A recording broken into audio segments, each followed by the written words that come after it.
Hello everyone, Chris Peterson here, bringing you yet another audio commentary of one of my tournament games from 2012. This time I'm going to be doing a game from well, it wasn't really a tournament per se, but it was a little match that was set up by Zach Beckedall, a native of Fort Collins. It's a match between Denver and Fort Collins. It was a four-player teams, kind of round-robin type setup where each person from the Denver team would play each person from the Fort Collins team. The Denver team, I'm doing quotation marks because not everyone was from Denver, but the Denver team was myself, Brad Lundstrom, Josh Samuels, and Jack War. And I think Josh Samuels and I were the only experts that were there. Were on the Denver team, and then Brad Lundstrom's like a high 1900, and then Jack War's like a high 1800, low 1900-ish at the moment, or at the time of the tournament anyway. And then the Fort Collins team was a little bit heavier-handed than our team. They had Eric Montney, he just recently got his master title, but he was like really high 2100s. Zach Beckedall, who's also mid 2100s-ish. Avinaya Subedi, who's kind of mid 2000s, and then Francisco Grus, who's about 2100 as well. So they had a pretty good rating gap on us going into this, average rating anyway.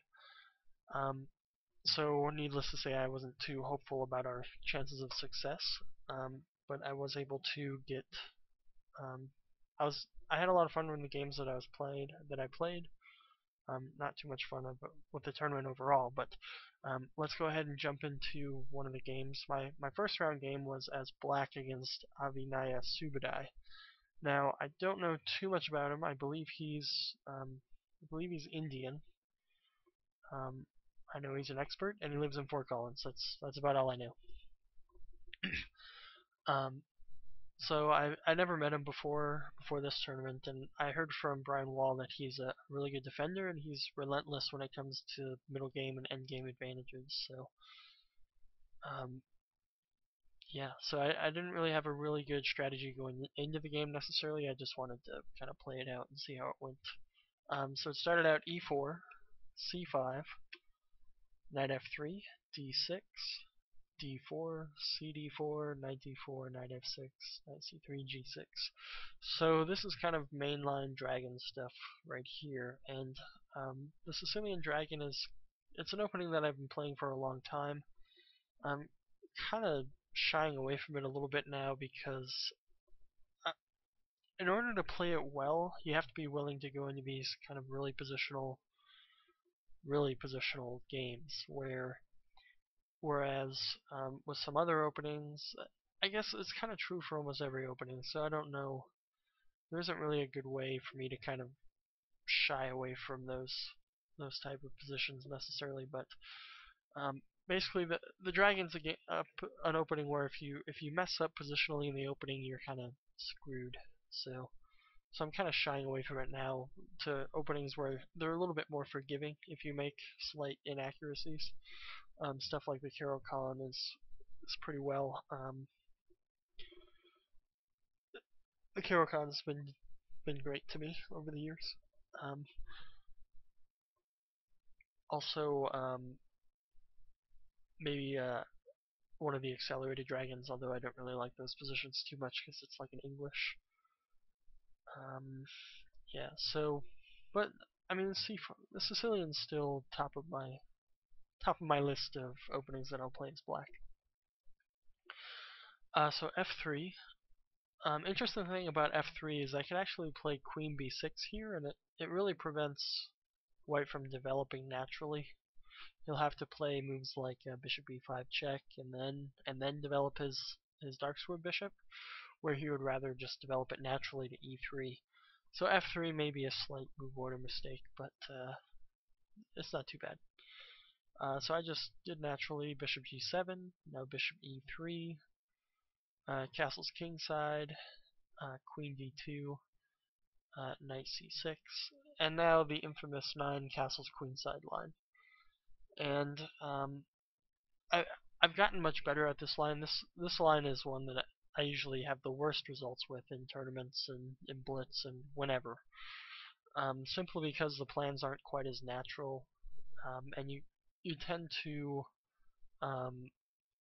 well, it's a lot more difficult to attack in the main line of this, and then also in the line that we're about to see in this game. But I've gotten quite a bit better. I think more mainline stuff is to play Queen A5, and then if they do Knight B3, just simply Queen C7, and then developing via E6 for that light square bishop, and then a simple plan of just throwing that A pawn forward. And black is sitting very comfortable here. It's probably I think black's made equality. And moves like Knight B5 they seem like they win the tempos, but they don't really, because I just go Queen D8 and then the knight has to retreat anyway, or at least in the next few moves. So this is kind of a natural way to play this position, I would suppose, but it's not my favorite because I don't like bouncing my queen all over the place. So I played D5, which is kind of I don't know how popular it is anymore. I don't see it too often. I don't really follow Grandmaster chess or anything, but I think it's kind of fallen out of favor because I don't know, there's just so many ways for white to get a good game against it. And one of the best ones is what Avi does against me here. And so this is all kind of mainline dragon. However, it's not an easy position to play for either side. After Queen C7, Queen takes A8. Other lines go like Queen C5, Queen B8, and now Queen A3. I believe is kind of the mainline featured position of this stuff. But in this case, Black is doing well. I think he's kind of got the type of position that a dragon player wants, where White's queenside is totally open. There's still pawns that need to get out of the way, but Black is going to have a lot of counterplay on the queenside, and White's now in kind of a defensive position. Yes, he's up a pawn, but he's going to have a lot of defending to do. Queen A8. All right, so he played the queen takes rook line, and now after bishop F5, queen takes, king takes. By the way, if you didn't know, he has to take this because of the pressure building up on the C2 pawn. If he doesn't take, he'll be checkmated. So he's got no way to defend it with his queens without giving it up for a bishop. So he has to take queen takes F8, and then after king takes F8, I still have the pressure here. So rook D2 is the correct move here. A blunder would be to play bishop to D3 because now queen E5 it's got pressure here, and as well as hitting this loose bishop on E3. And now black is actually doing really well here. He may, in fact, even be winning. There isn't a whole lot that white can do at this point. Fritz says he has to go, what, king D2, and now bishop D3. CD3 is a big mistake. King takes, queen B5 check, king D2, queen D2. Yeah, so this looks great for black. It's still going to be somewhat difficult because it is 2 rooks versus a queen, but I would say I would give this. Well, Fritz says minus over plus, so we'll say minus over plus, which means a good advantage for black, but not necessarily winnable, right? So if it's minus next to a plus, that means it's winning for black easily. Well, it's at the point where it becomes really easy for black to win. So instead he played rook d2, which alleviates the pressure, helps work out the doubling of the rooks on the d file, and he doesn't have to worry about too many shenanigans with like queen e5. In fact, if I played queen e5 now, that would be a a horrible mistake, because now rook d8 is just checkmate right away. So after rook d2, I played h5, which turns out Fritz thinks it's the best move. Basically, it kind of gives my king room to breathe. My queen is kind of tied down at the moment to the d8 square, and if my king goes to g8, I'll have a safe flight square on h7. So, which would allow my queen to roam around. So he played bishop to e2. Now king g8, and I mean, technically in this position it's equal, but as I said, it's hard to play for both sides. One screw up from black and white will steamroll him, and one screw up from white and black will regain his material or checkmate white. So, I mean, it's kind of a toss-up, you know? This is one of those crazy positions where it's wicked dynamic, but it's also equal, which is kind of awkward. So, Avi played king b1. Here I played a5, but queen e5 is what I was planning to do originally. And this would actually allow me to win material by force, because of this h2 pawn is kind of hard to defend. So, just as an example, bishop d4, and now queen f4, putting pressure both here and also here.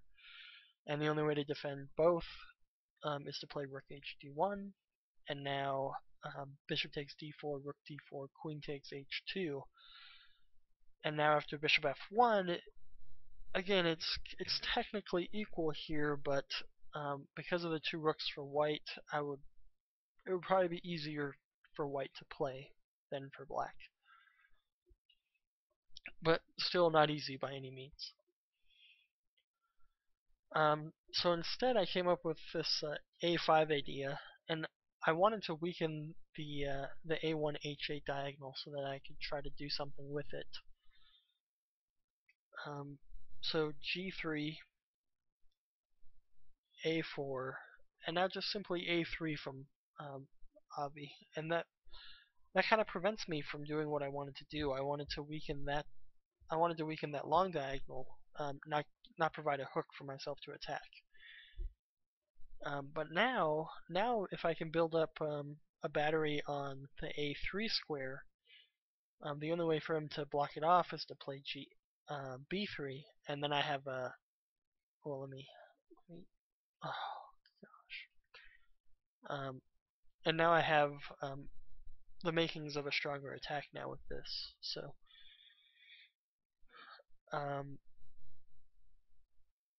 so after a3, I played bishop e6, and I had hopes of getting my queen to d5 via a5. But I should just reserve the avenue for my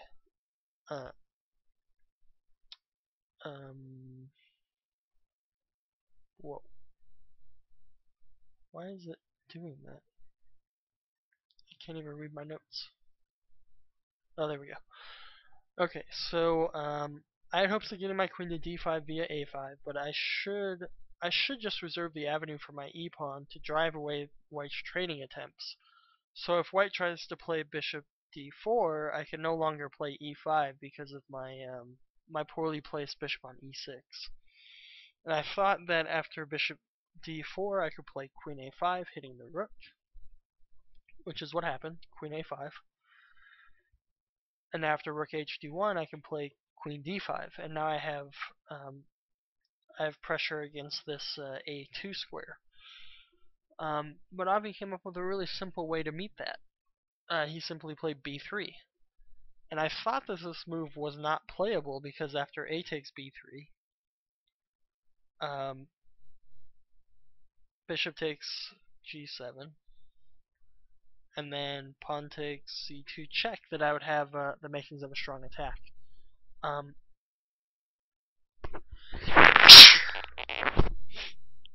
Oh, excuse me, I had to sneeze there. Oh, I guess my microphone has a little mute system, so I could use that. Sorry if I just blew out someone's eardrums. Alright, so but the dark square bishop can easily fly back to defend. So after a takes b3, bishop g7, bishop c2, rook c2. Now queen b3 check, just simply bishop b2, and now the two rooks and the bishop.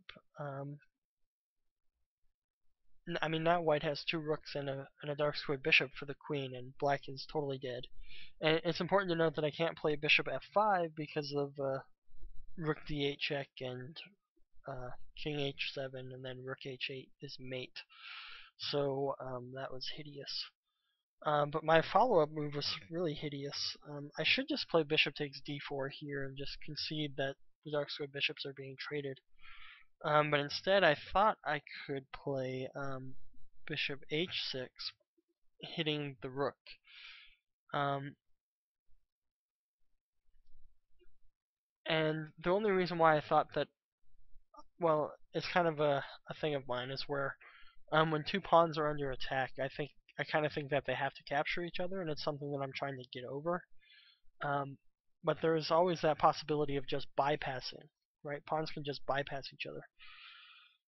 So after bishop h6, bishop e3 is hitting my queen, and also hitting my bishop h6. So all of a sudden I have two pieces hanging, and the queen has to move, and my bishop on h6 is going to drop.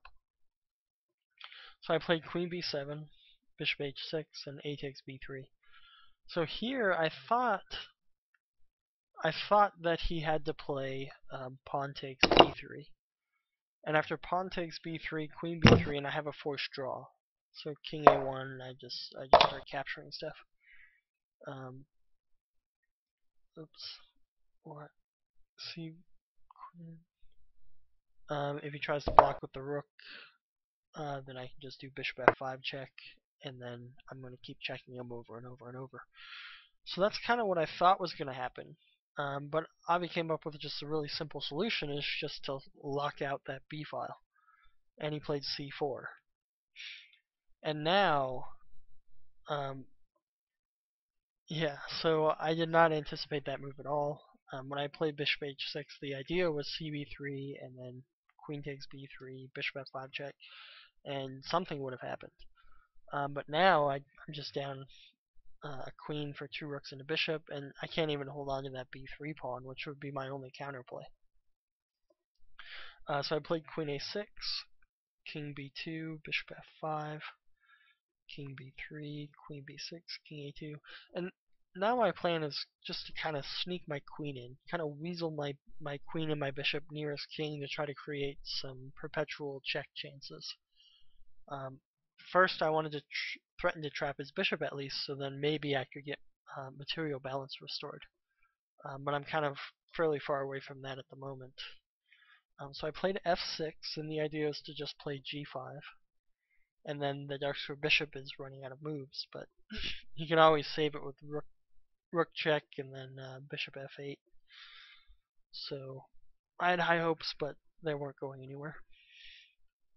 So he played g4, a good move to kind of break up the king side a little bit. H takes g4, f takes g4, bishop e4, and now bishop f4, another excellent move, just kind of getting the bishop out of the harm's way. Queen c5, and now I'm just going one small step at a time to try to weasel my stuff into there. Bishop g3, queen e3, yeah, I'm getting just a little bit closer. Rook d8 check, king f7, rook 1 d2, and now queen c3, and my queen and bishop are really close. If he moves his rook on d2, then he's going to get, let's say, rook d2 to d7 or something silly. Then I would have queen c2 check and then queen b1 mate, which would be really nice. But Avi wasn't going to fall for something simple like that. Instead, he played rook b2, which is a nice defensive move because it kind of shuts out most of my my checkmate potential, or all the checkmate potential that wasn't even there to begin with. So now I played e5, which is a hideous blunder. I thought if I could just lock out his dark squared bishop a little bit, then it would be a little bit easier for me to defend. But at this point, a simple rook d7 check, king e6, rook b to d2, and now he's threatening mate here, right? This is going to be a mate. And how do I get out of it? well, I have to start giving away my pieces. King B1, Queen A3, defending. And now he just trades everything off and easily winning position for white. Up two bishops for nothing. So Avi instead he played bishop f2, which is definitely not as good as rook check and rook b to d2, but still really strong. So I played g5, just trying to save my king for a few extra moves. Rook d to b8, which definitely not that good, but h4 or rook d7 again is really strong. Rook d to b8, king g6. I'm kind of going through these moves fairly quickly because there's not a whole lot happening. Um, it would be good to go over some of the checkmates and stuff that he missed. Checkmates and or strong attacking moves that he missed. So I'm doing that a little bit. So hopefully you guys can follow along with that. So rook 8 to b3. This is a really good move because he's gonna bring his rook over this way, and then if he can take over this diagonal with his bishop, then I'm basically checkmated. So that's a good plan there. So I played queen c1, rook e3. So he's basically trying to take over that diagonal, and I basically have to concede it to him. I don't have much choice. Bishop d3, king g7, and now rook c2. And Eric Montagny, who's the guy that became a master, he's a really strong player. He suggested rook h3, but then I would be able to play e4, and though I'm still not losing, I'm still not winning. I mean, um, it, it's not like I'm getting checkmated right this instant. So I played, so he played rook c2, and I played queen d1, bishop f5. So now he's got control of the light squares. He's got rooks coming into my position eventually. It looks like I'm just going to be checkmated in a few moves, or I'm going to have to give up my bishop or my queen or something. So I played bishop d7 because I can't really afford to allow that bishop on f5 to stay there for too long. Um, I hate to trade, but I don't really have much choice. Rook e to c3. Um, now, because he's putting his rooks on such awkward squares, I get to keep my bishop. So the thing is he has all these opportunities to be really aggressive, create tactical opportunities for him to win his pieces, but he's playing really safe and defensive, and potentially that's just because of how dangerous looking my queen is. Like it's just kind of weaseled itself in there. So I just played bishop c6, so I don't have to trade the bishops now because his rooks. I have at least an extra tempo to save the bishop potentially. So now bishop e3, queen e1, rook d2, bishop a4. Again, I'm not really doing anything. I'm just kind of waiting for him to make a slip up. And the thing is I was actually about to resign the position back when I played bishop h6 and when he played c4, because I mean I'm down a ton of material. I'm just lost here. But the thing is I was playing in this team match, and when you're playing on a team, you kind of have kind of the sense that you want to help the team advance. So I was just kind of playing it out to try to just give my team an extra chance to win. I didn't want to just give up and be like, yeah, well, I lost quickly, so my bad. Instead, I kind of wanted to fight it out. And normally I wouldn't do this. I probably would have resigned if it was a regular tournament game, but you know, bishop c6. I don't want to allow his c pawn to just run up the board uncontested. Rook d6. Oh, rook d6. So finally he blunders. So my patience of just like sitting waiting for him to either make a mistake or just let me get a perpetual or something, it finally pays off, and then he just hangs a rook outright. And I mean, if you think about it, an expert player is really strong relatively, and for them to just outright hang a rook like this, really rare, and um, I don't know what it was. It's just he just hung the rook outright. So I got super lucky. Um, I mean, you'd be pretty hard pressed to find a worse move than rook d6. Maybe just rook d1. Maybe I don't know. It's really hard to find a worse move than rook d6. But this puts me right back into the game. Pretty much anything else would be winning, but I mean sometimes when you're just really far ahead, you get complacent. You don't calculate hard enough, and things just don't work out the way that they should anyway. So queen c3, and now queen e3. And now that my patience has led to a much easier position. But white does have a perpetual check here if he wants it. So he could just place rook c7 check, king f8, rook c8 check, king e7, rook c7. I have no way to stop these checks. They're just going to keep coming. He's just going to bounce between these two squares, and my king is helpless against it. I can't go to h6 because of the checkmate, right? So that would be horrible.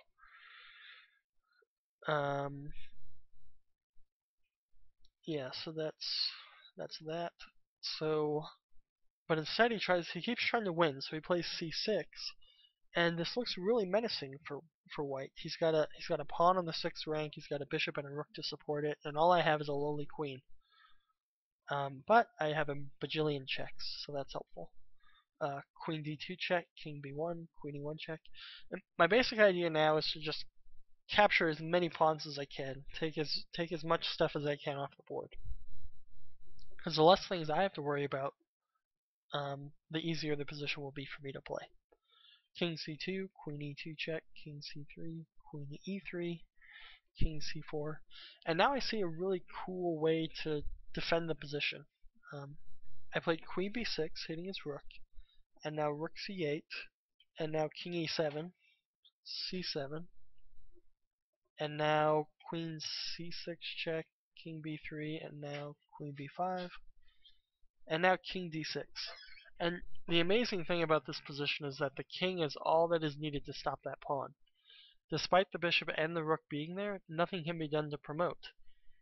If I didn't have this king d6 move, I would have just kept checking with the queen and it would have been a draw. But here, there isn't really any way for white to move his rook out of the way um, and promote that pawn. For example, if he tries rook b8 check, rook b8 hitting the queen, then I have a move like queen e2 check. And then after, we'll just say king c3, then I just take the c7 pawn, and the position just got a whole lot easier for me. So I played, so he played king d2, because he realized he couldn't do anything about that pawn, but at the same time, I can't necessarily just capture the pawn either, so he's going to try to just move his king around and hope that that I can't do anything. So queen b2 check, king e1, and now queen a3. And again, because of the litany of checks that I have, he doesn't have much of a chance to force his c pawn to queen. So he could potentially try rook a8 here, but then again, I have queen e3 check and just king takes c7. Potentially, he could set up some kind of fortress, but I don't think it would be very easy. King e2, queen b2 check, king a3, queen takes h2. And I couldn't help but laugh at the fact that I could just pick off his pawns like that. Of course, I waited till after the game and after I was out of earshot, so I kind of chuckled to myself after the game, like, wow, what a crazy, crazy position. And the fact that I didn't deserve any of this at all, but it was just kind of the tenacity and, I don't know, arrogance, I guess, just let me get into this position. Queen g3 check, king e2. And now e4. So now that those rogue H and A pawns are off the board, I can start getting serious about trying to win this position. So with e4, obviously he can't take it because of pawn takes, and then I'm hitting the c8 the c8 rook with my queen as well. So king f2, queen c8. So the e4 pawn can't be captured. But I mean, do I really even have a threat? Let's say he just moves his king, for example. I can play queen f2 check. Say king c3, maybe queen f3 check, king. Let's go b4, and now e3. And now he still has no way to get his pawn to promote. He can't attack my queen, so if he moves his rook, I'll just capture it. And then my king, after capturing, has a pretty simple flight path to get out of checks. So, fairly simple position for black at this point. So instead he tries rook e8, which it threatens to queen the pawn, and he's also got enough stuff on that e pawn to just capture it right away. But I had something in mind when he played that. Queen f3 check, king e1, and now just simply e3. And I didn't want to leave anything to chance, so this move kind of forces white to promote to a knight. Otherwise, he'll have to be down a bishop, be down a queen for a bishop, which would be no fun. So, for example, if he tries to queen, that would be a hideous blunder. Checkmate in 2. If he tries, if he just captures, then I'm taking with check, and then I just capture here, and then it'll just be a queen versus a bishop, which should be easily winnable. In fact, this looks like it's forced checkmate. Wow, my arrows are horrible. Okay, so that looks like it's going to be a forced checkmate pretty quickly. So instead he plays knight c8 check. It's the only move that doesn't basically get checkmated in a few short moves. King c7, rook e7 check, king b8, and now my king is out of check, so he'll have to go rook to check me again. And he'll have to give up a rook just to take that pawn. And it's the only move to kind of stave off the mate. So queen takes e3 check, and now I played queen c5, which is nice because it prevents the white knight from moving at all, which just allows my king to get out and get up the board. So so he plays king e2, king c7. I have to say this kind of sequence of moves is kind of funny as well. So king f3, king c6, king e4, king b3, king d3, king b4, king e4, king c3, king f3, king d2, king e4, and now king e2, and it's going to be a checkmate next move with either queen c4 check or queen e5 check. There's no way to defend them both. And white's king is stalemated, so he has no way to run. So, all in all, that game was it was pretty hideous from the black side. I thought Avi was playing great. He kind of floundered a little bit once he had the advantage, but for the most part, I just felt like I was losing all game. I felt miserable that I won the game. Kind of. I mean, yeah, I was happy that I won, but I was miserable in the way that I won for sure. So let me know what you guys think of that game. I'm not too proud of it, but there's a few funny positions in there to be had for sure. Yeah, so I'll catch you guys next time.